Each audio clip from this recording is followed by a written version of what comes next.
Всем привет! Меня зовут Артем, и вы находитесь на канале Android Insights. Сегодня я хочу рассказать о том, как можно оживить ваше приложение, используя Shared Element Transition.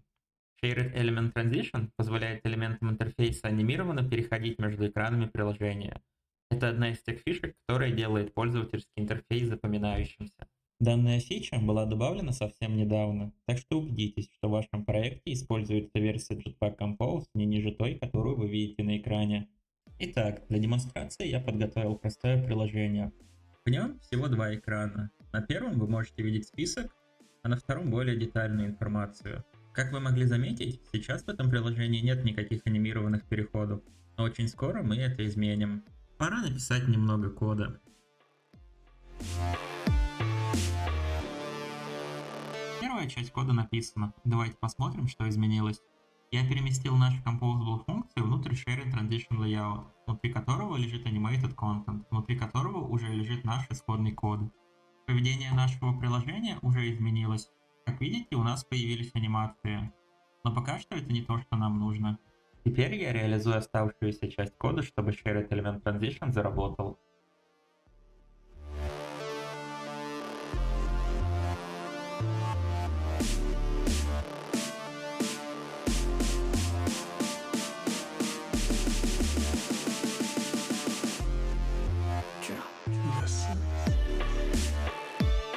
Я написал оставшуюся часть кода и предлагаю посмотреть, что изменилось в приложении.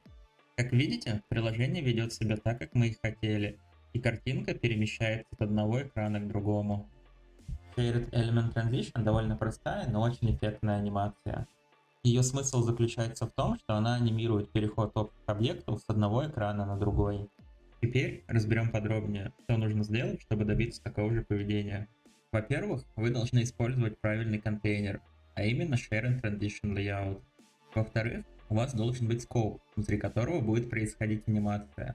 Например, можно создать такой скоуп, используя функцию Animated Content. В-третьих, вам необходимо использовать modifier Shared Element, который был добавлен совсем недавно. И его стоит рассмотреть поподробнее. Давайте попробуем создать modifier Shared Element. Как видите, Android Studio ничего не находит. Все потому, что для создания модифайера Shared Element нужно находиться внутри Shared Transition Scope. Теперь давайте создадим модифайер уже в правильном месте. И как видите, автокомплит сработал. Модифайер Shared Element требует для создания два обязательных параметра. Первый из них это state. Создать этот state можно, используя функцию Remember Shared Content State. В функцию Remember Shared Content State нужно передать ключ. К этому ключу есть два важных требования. Во-первых, если у вас несколько composable функций, то для каждой функции этот ключ должен быть уникальным. Иначе контейнер не сможет понять, какую именно composable функцию необходимо анимировать. Второй обязательный параметр это Animated Visibility Scope, внутри которого будет происходить наша анимация. На самом деле Shared Element принимает гораздо больше параметров, и весь список вы можете сейчас видеть на экране. Ставьте видео на паузу, если хотите ознакомиться с ним подробнее. Если вам не нравится передавать Shared Transition Scope параметрам, то вы можете сделать вашу composable функцию экстеншеном к нему. И пример вы видите сейчас на экране. Также вы можете использовать одну из экспериментальных функций Kotlin, которая называется Context Receivers. Context Receivers позволит вам передавать не только Shared Transition Scope, но и Animated Visibility Scope в то же время, и вам не придется передавать их как параметры вашей функции. Теперь предлагаю ближе ознакомиться с тем кодом, который я написал. Экран со списком довольно простой, здесь ничего нет, кроме Lazy Column. Изначально я создаю список элементов, который потом рендерится на экране. В самой модели данных для списка ничего интересного нет, поэтому я предлагаю перейти к функции cat. В функции cat нет ничего сложного, это просто row, внутри которого лежит image и текст. Но есть один важный момент. Для нашего image установлен modifier Shared Element, ключом для которого является идентификатор картинки с котиком, который мы в него передаем. Теперь перейдем к экрану Cat Details Content.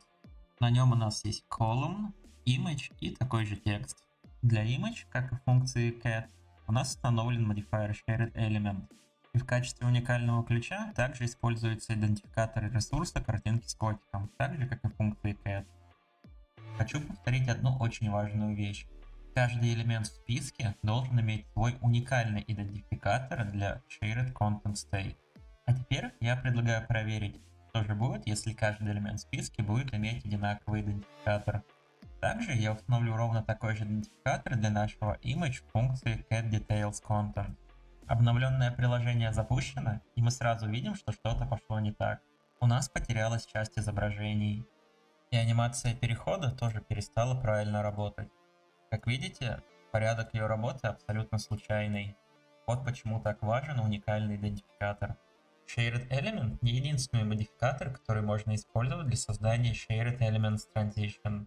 Помимо него был добавлен модификатор Shared Bounds. Shared Element используется тогда, когда один и тот же контент должен отображаться на двух разных экранах. А Shared Bounds используется тогда, когда есть разный контент, но он должен занимать одно и то же место на двух разных экранах. Например, с помощью модификатора Shared Bounds можно создать такой раскрывающийся паб. И давайте быстро пробежимся по функции, которая описывает этот layout. В ней есть переменная isExpanded, которая описывает, раскрыт наш паб или нет. Дальше все выглядит довольно знакомо. Мы используем функцию Shared Transition Layout, внутри нее используем функцию Animated Content, а внутри Animated Content уже лежит наш контент. По нажатию на фаб мы взводим наш флаг True, а по нажатию на любую из кнопок в списке мы взводим наш флаг False. Внутри функции Expanded Content мы видим использование модификатора Shared Bounds. Он очень похож на модификатор Shared Element. Нам нужно передать в него state с уникальным ключом, и также нам нужно передать в него Animated Visibility Scope. Shared Bounds и Shared Element имеют одинаковый набор параметров, и оба эти модификатора можно кастомизировать. Можно устанавливать разные анимации, можно, например, менять длительность. Например, так выглядит анимация с длительностью 2 секунды. Переходим к функции Fab. Как видите, здесь также используется modifier Shared Bounds, и в него также передается state с таким же ключом Fab, как и был выше, и также передается Animated Visibility Scope. Но в отличие от предыдущего использования, эта анимация не кастомизирована. И еще раз напомню, как выглядит результат выполнения данной функции. Как видите, у нас есть кнопка в углу, по нажатию на которую у нас раскрывается полноценное меню. И по нажатию на любую из кнопок меню мы обратно сворачиваемся в маленький Fab. Основная часть видео подошла к концу. И давайте подведем итоги того, о чем я вам рассказал.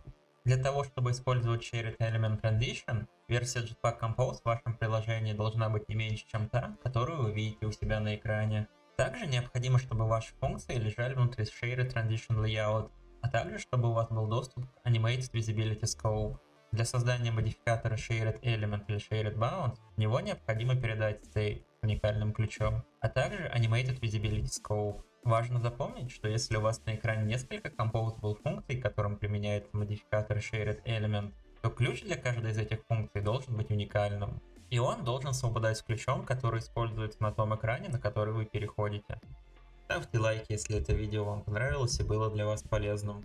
Подписывайтесь на мой телеграм-канал, там я публикую обновления, различную информацию, а также вы можете пообщаться со мной. Также подписывайтесь на мой YouTube канал, на нем я планирую выпускать много интересных видео. Всего доброго, до новых встреч, пока.